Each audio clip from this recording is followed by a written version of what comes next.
Kia ora, ko Piriniki aho. Here's a parakuri tip. Today I am going to show you how to plant some beetroot seeds. Right now, we're in a coronavirus lockdown. This is a really good time to do some gardening.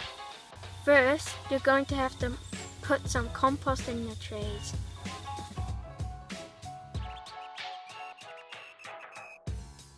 And then you push down like this.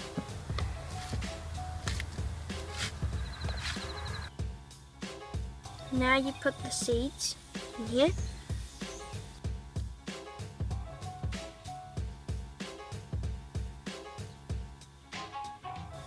Now you grab some more compost, fill it up. And now you put some water in. Soon it's going to look like this in a couple of days, and after that it's going to turn into this. Then you can plant it in the ground like this. I don't really like beetroot, but my whānau does. You can bottle it too. Thanks for watching.